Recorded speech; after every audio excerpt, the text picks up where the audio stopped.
Bonsoir à tous et bienvenue dans votre magazine d'actualité nationale et internationale. Au sommaire de cette édition, forcément, on va parler des élections européennes, mais nous allons surtout nous intéresser au pèlerinage à caractère œcuménique du pape en Terre Sainte. Un voyage qui, d'une certaine manière, a déjà commencé avec des veillées de prière à cette intention. Le mois de mai est bien le mois de Marie, nous le verrons avec le pèlerinage militaire international à Lourdes et aussi avec les 400 ans de la procession de Notre-Dame-du-Port en Auvergne. Et puis le festival chrétien Holiday a fait vibrer les murs de la basilique Saint-Denis et les cœurs de ses jeunes participants. Notre reporter était parmi eux. Notre dossier de la semaine reste dans la tonalité du pèlerinage en Terre Sainte puisque nous parlerons de ce voyage et des relations judéo-chrétiennes avec le rabbin Yeshaya d'Alsace et Guillaume Goubert, rédacteur en chef à La Croix. Voilà pour le sommaire. Je vous demande de prier pour ce voyage, a redemandé le pape François lors de l'audience générale de mercredi à la veille de son départ pour la Terre Sainte prévue samedi.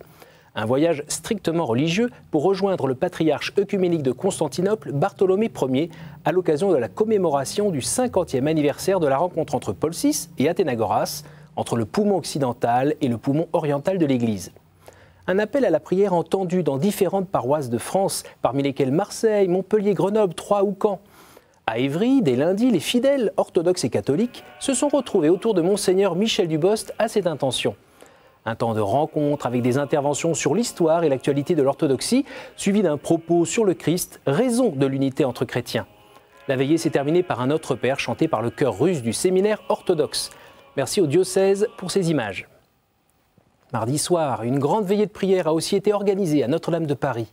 Une veillée coprésidée par le cardinal André XXIII et le métropolite Emmanuel, président de l'Assemblée des évêques orthodoxes de France. À travers les siècles, nous avons oublié ce que vivre ensemble voulait dire. Nous avons oublié ce que l'esprit de communion signifiait. Nous ne parlions plus la même langue et nous ne partageons plus la même histoire. Au contraire, aujourd'hui, nous sommes capables d'écrire ensemble l'histoire, voire d'écrire ensemble une histoire commune. Il fera partie de la délégation du patriarche Athénagoras qui accueillera le pape en Terre Sainte. Le cardinal Pietro Parolin, secrétaire d'État du Saint-Siège, espère lui aussi que ce voyage en Terre Sainte donnera un nouvel élan à l'œcuménisme. Il s'est confié dans une interview au centre télévisé du Vatican. Mi auguro che l'incontro tra Papa Francesco e il Patriarca Bartolomeo riavvivi un po' questa fiamma questo entusiasmo per il cammino ecumenico, che dovrebbe animare un po' tutte le iniziative che pur ci sono, no? Ma dovrebbe esserci quest'anima di entusiasmo e questa passione per l'unità che è stata la preghiera, l'ardente preghiera di Gesù nel cenacolo prima della sua passione e morte. Alors on le sait, le pape commence son voyage par la Jordanie, un honneur, comme s'en réjouissait en début de semaine l'ambassadeur de Jordanie en Belgique. Il était reçu à la nonciature apostolique à Bruxelles. Marine Wolf était sur place. First of all, it gives a vote of confidence for Jordan's role in promoting tolerance and acceptance and forgiveness. Premièrement, c'est une marque de confiance dans le rôle de la Jordanie pour la promotion de la tolérance, l'acceptation et le pardon entre les différentes religions dans la région, principalement entre l'islam et la chrétienté. Nous sommes également fiers car c'est le premier voyage officiel du Saint-Père en dehors du Vatican. Et puis, le processus de paix au Moyen-Orient n'avance pas très bien.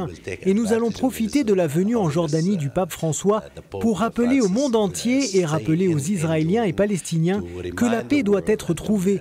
Et on espère qu'avec la bénédiction du pape François, nous allons pouvoir la rendre possible.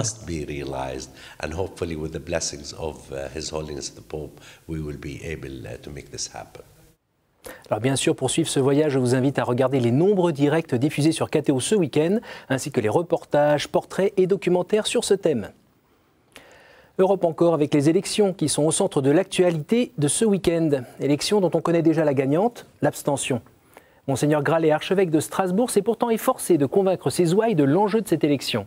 J'espère que les Alsaciens, qui ont été des artisans très convaincus de la construction européenne en ses débuts, avec la réconciliation franco-allemande, sauront se montrer à la hauteur des enjeux. Alors, ceci étant dit, je ne suis pas maître des consciences. Et alors, on me dit qu'il y aura forte abstention. J'espère que cet avertissement réveillera justement les consciences et nous mobilisera pour que nous puissions réagir. En tout cas, j'ai tout fait dans toutes les paroisses du diocèse pour que nous prenions nos responsabilités. Mais c'est vrai que je suis inquiet de la faible compréhension des mécanismes européens par les citoyens. Les associations familiales catholiques ont produit un communiqué où elles rappellent combien cette élection est importante pour les familles. Je cite, « L'Europe est un modèle unique dans lequel les nations qui la composent mettent leur confiance pour garantir la paix, assurer la prospérité, protéger les plus faibles et promouvoir la solidarité. » L'Association catholique invite aussi chacun à rester attentif à la dimension familiale des projets politiques des candidats. En Belgique, à 4 jours des élections législatives fédérales belges qui se tiendront aussi ce week-end, les responsables des cours de religion ont adressé un mémorandum à l'attention des présidents de partis. Certains programmes politiques envisagent en effet de remettre en cause la place des cours de religion. Pas de décision hâtive, les présidents de partis ont répondu unanimement que toute évolution future des cours de religion fera l'objet d'une concertation avec les acteurs concernés. Monseigneur Guy Arpini, évêque de Tournai, se trouve parmi les signataires. Il est aussi au cœur de l'actualité cette semaine avec la publication d'une lettre pastorale qui attire l'attention sur les détenus qui s'entassent dans les prisons belges. La première journée des personnes détenues s'est tenue lundi dernier, le jour de la Saint-Yves, patron des avocats, dans un royaume où depuis plus de 25 ans, on observe une augmentation très rapide du nombre de détenus. Détenus dont près de la moitié est d'origine étrangère.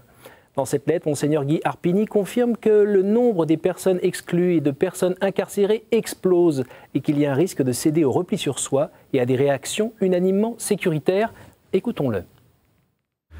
En Belgique, on n'accepte pas que quelqu'un qui a fait le mal puisse être quelqu'un qui un jour fasse du bien. Les prisons sont archi pleines. La libération conditionnelle est de plus en plus difficile parce qu'on sait que l'opinion publique est contre. Et en même temps, l'opinion publique, dit-elle, voudrait bien que plusieurs personnes, puisqu'il n'y a plus la peine de mort, soient enfermées définitivement. Mais nous avons vraiment, par la lettre pastorale, essayé de faire porter un autre regard, mais aussi que c'est une responsabilité personnelle. Je crois qu'on doit être très respectueux et toujours espérer qu'il y ait un changement. Alors quand on a commis un délit, c'est normal qu'il faille payer, mais en même temps, une fois que c'est payé, c'est terminé. On commence une nouvelle vie et il faut reconnaître que c'est possible. En Autriche, le diocèse d'Innsbruck a prononcé aujourd'hui l'excommunication de Martha Heiser, la responsable du mouvement catholique réformiste Wir sind Kirche, nous sommes l'Église. Une excommunication en late sentenciée, c'est-à-dire automatique, en raison de l'acte grave qu'a représenté dans ce cas la célébration de l'Eucharistie par une personne non ordonnée. L'évêque de Guyane est confronté à une vraie question. Comment vont faire ces prêtres pour vivre s'ils ne touchent plus leur salaire?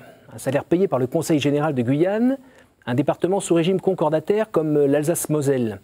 Sauf que Alain Tien-Lyong, président du Conseil général, a décidé de couper les vivres aux 32 prêtres du diocèse. Nous l'avons joint par téléphone.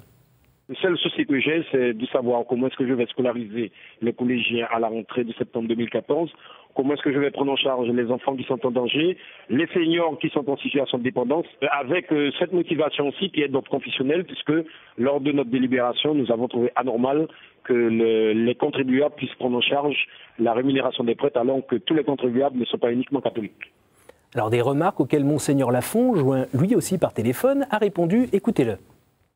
Sur le fond, il n'a pas agi selon le droit, pour commencer. Donc ça pose un problème juridique de fond. Sur la forme, arrêter tout d'un seul coup comme ça, c'est pas vraiment humain. Donc nous allons essayer, sur le fond et sur la forme, de voir comment être protégé contre une mesure qui nous met dans une situation très difficile.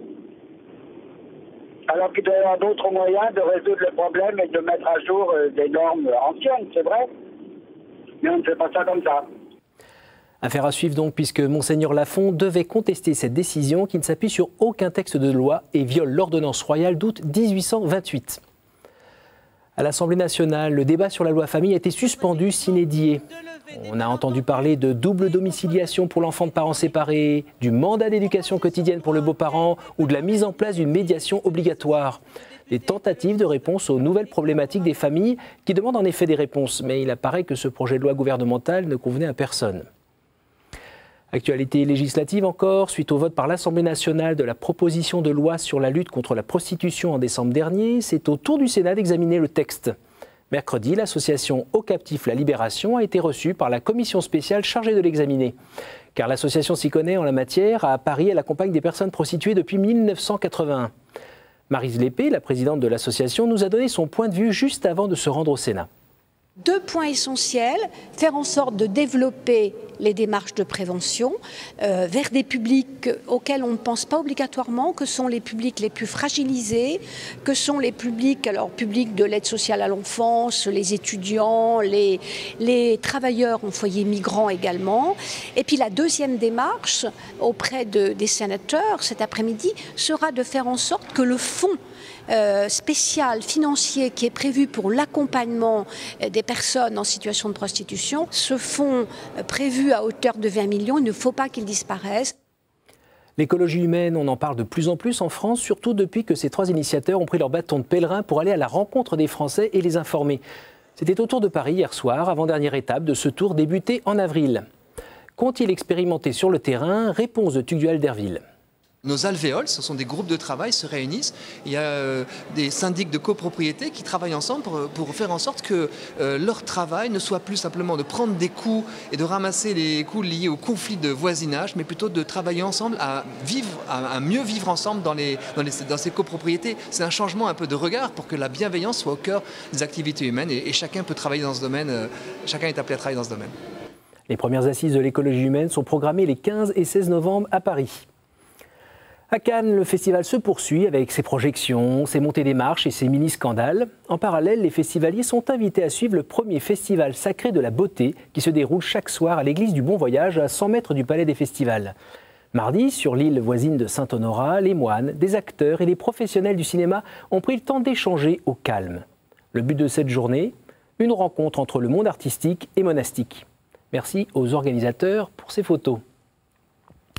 Le mois de mai n'est pas que le temps de Cannes, du muguet ou des ponts, c'est surtout celui consacré à Marie. On a pu le voir notamment sur les hauteurs de Clermont-Ferrand, où la communauté paroissiale de Notre-Dame-du-Port a fêté dimanche dernier les 400 ans de sa procession mariale.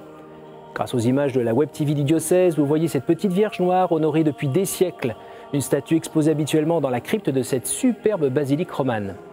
Vous venez de le voir, après la messe pontificale célébrée par le nonce apostolique en France, la procession a traversé les rues de la vieille ville. On reste dans le sillage de la Vierge avec le 56e pèlerinage militaire international qui s'est tenu à Lourdes le week-end dernier. Plus de 10 000 militaires d'une quarantaine du pays se sont retrouvés au nom de la paix. Une session avec des moments poignants comme les témoignages de plusieurs blessés de guerre revenus d'opérations extérieures. François-Xavier Mathieu a rencontré un aumônier militaire qui nous dit l'essence de son action. La première forme concrète de participation des aumôneries à la prévention de la guerre et à la promotion de la paix, c'est ce pèlerinage de Lourdes qui rassemble des militaires depuis maintenant plus d'un demi-siècle.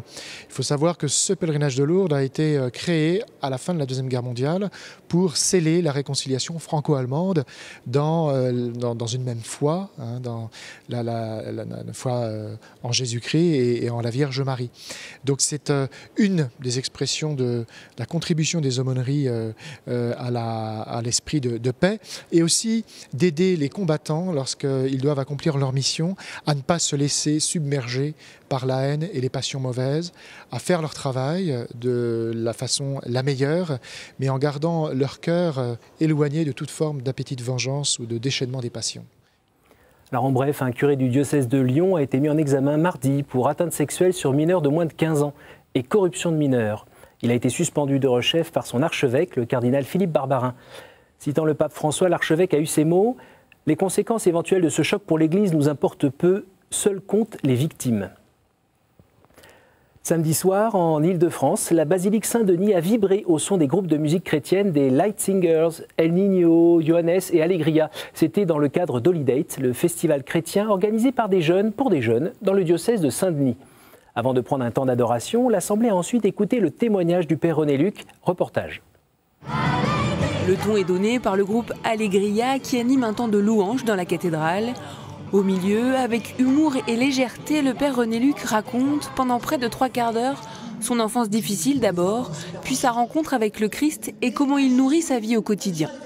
Je réalise que ma mère vit avec un gangster, ça me fait un énorme choc. Le 19 mars 1980, Nicky Cruz, il était chef de gang, un gang de New York. Il a rencontré Dieu d'une manière incroyable et cet homme-là venait raconter son histoire au Palais des Sports de Montpellier. Ma mère me dit, le soir, j'ai rencontré une dame qui se propose de nous amener écouter une conférence sur, tenez-vous bien, comment ça se passe dans les gangs de New York. Ça t'intéresse? Ah ouais. Je me dis, mais qu'est-ce qu'elle a fumé, ma mère? Je me rappelle toujours que sans cet effort de cet homme, moi-même, je n'aurais pas changé ma vie. Alors je me dis, si par mon témoignage, quelqu'un peut vivre cette expérience, ça vaut le coup. Entre jeunes ou en famille, ils sont venus écouter ce témoignage, cette rencontre avec le Christ. Ça me touche dans ma foi parce que quelquefois je me trouve un peu nulle, loin. Et voilà, je me dis même quand on est loin, le Seigneur s'occupe de nous et il nous aime, tout simplement. Pour la plupart des jeunes Sani qui ont eu une vie difficile à la maison et qui, souvent, ils retombent dans les délinquants, je pense que ça peut leur donner un coup de main. C'est vrai que ça renforce, oui. On repart rempli d'amour et puis on repart boosté, quoi. Comme lors de sa propre expérience, après son témoignage, le père René Luc invite les jeunes à entrer dans une démarche personnelle avec le Seigneur.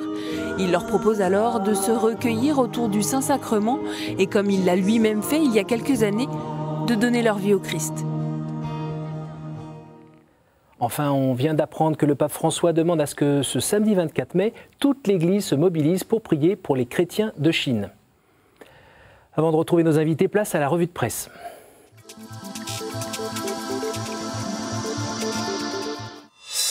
Alors cette semaine, pas de surprise, vos hebdomadaires collent à l'actualité papale, mais chacun à sa manière. La rédaction de Pèlerin présente les enjeux de ce voyage qu'elle considère à haut risque et nous invite ensuite à voyager à Bethléem. Les abonnés ayant de grands enfants seront aussi intéressés par le guide 2014 du logement étudiant concocté par la rédaction. De son côté, La Vie titre sur Juifs, musulmans et chrétiens, ce qui les unit, ce qui les sépare, et cherche ainsi à donner à ses lecteurs les clés du voyage papal.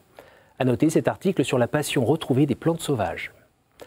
Début avril, la présence de familles chrétiennes dans une délégation de catholiques français partis à Moscou avait fait des gorges chaudes. Son directeur de la rédaction s'explique dans ce numéro qui prépare le voyage du pape avec un voyage dans toute la galaxie orthodoxe de Constantinople à Moscou. À lire dans France Catholique, le dossier sur la doctrine sociale de l'Église qui rappelle combien elle est une mine pour tout chrétien, en responsabilité ou pas. Voilà pour une partie de la presse de cette semaine. Place maintenant au père Armogat et son regard décalé sur l'actualité. Vraiment décalé ?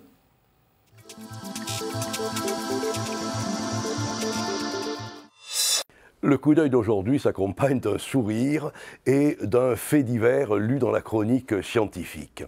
J'ai lu qu'un chercheur de l'université d'Iowa, au centre des États-Unis, s'est préoccupé du sort et du bonheur du poulet en batterie. Vous savez, les poulets enfermés dans des cages pour un élevage intensif. Son idée est de mettre un tapis roulant qui va obliger le poulet à pédaler désespérément comme s'il courait dans une verte prairie, et puis lui mettre un casque qui va lui donner une réalité virtuelle d'horizons infinis et d'autres poulets sympathiques à l'horizon. Il s'agit d'une fable dont la commercialisation n'est pas pour demain. Mais comme toute fable, elle a sa morale, qui est de nous inviter à ne pas être des vivants dans un univers virtuel, à pouvoir nous dégager de tout ce qui est virtuel autour de nous et reconnaître autour de nous le prochain et la véritable réalité, la vie concrète, qui n'est pas la télé-réalité et qui n'est pas non plus la vie virtuelle. Donc voilà une fable de La Fontaine qui pourrait s'appeler « Le poulet qui croyait être libre ». Merci Père. Place maintenant au dossier. Je vais retrouver nos invités.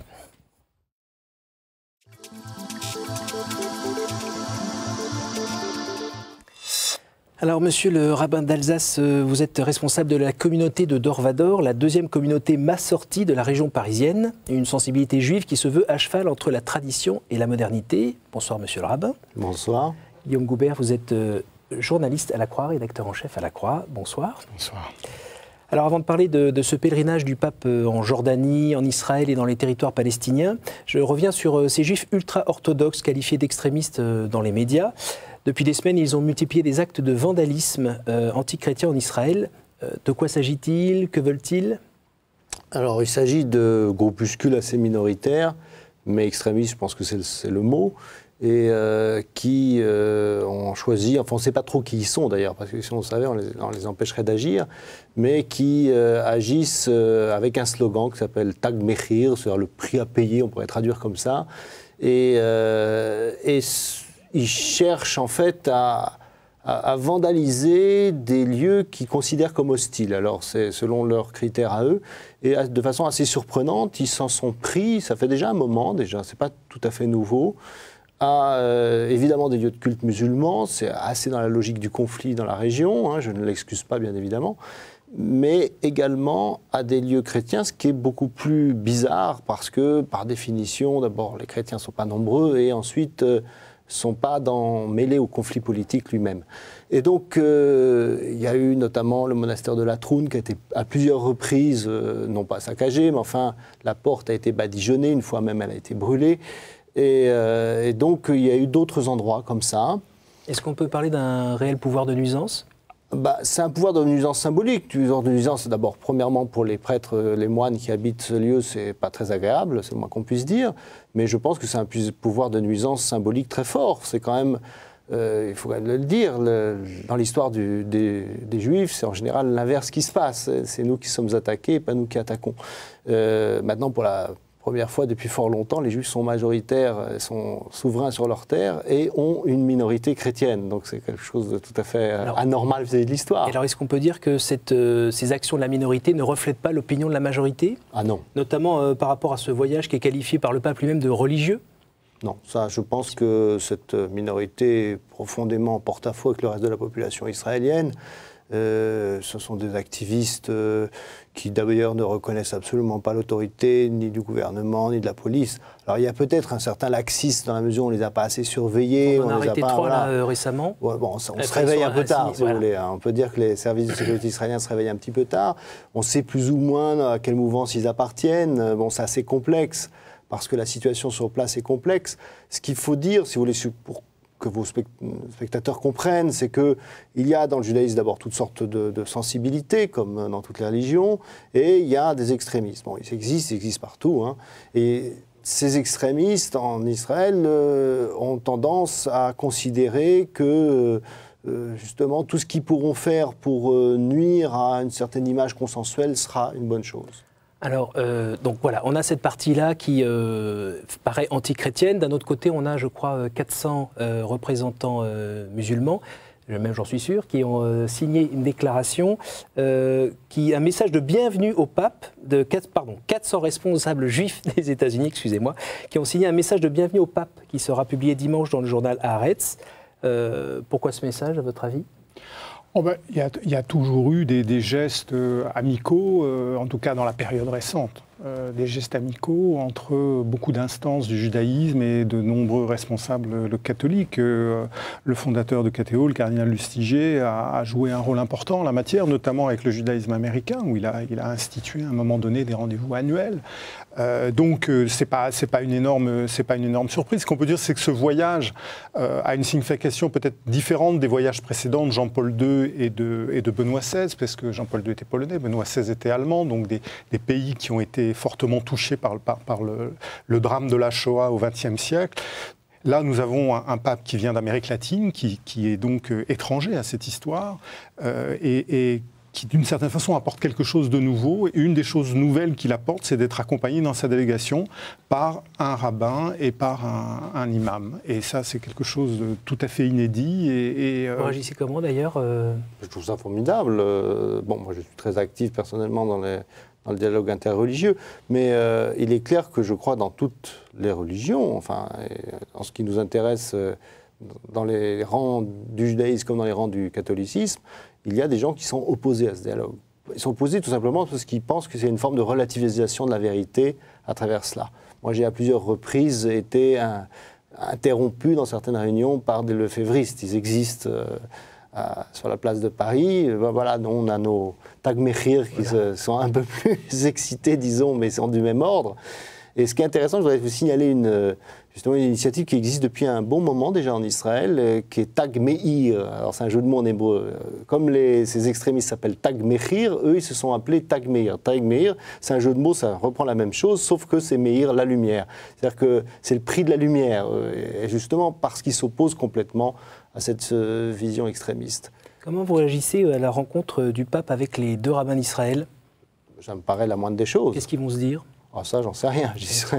On verra après coup. Mais je pense qu'ils ont d'abord beaucoup de choses à se dire. Les chrétiens et les juifs ont énormément de choses à se dire.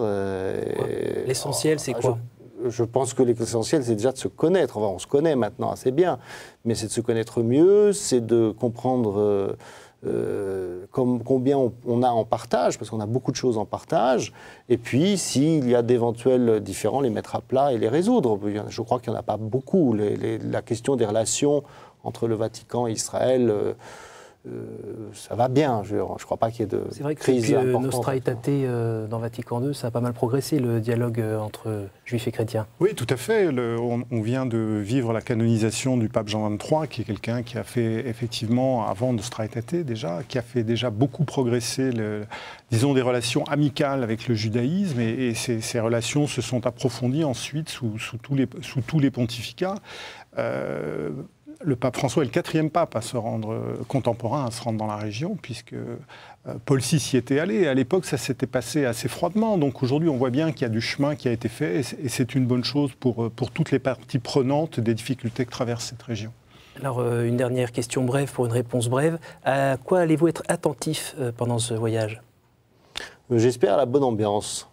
J'espère que tout ira bien, que le pape sera bien reçu, qu'il gardera un bon souvenir et que son parcours, justement, qui dépasse les frontières, ouvriront un peu plus celles-ci, qui sont un peu trop fermées, comme vous le savez.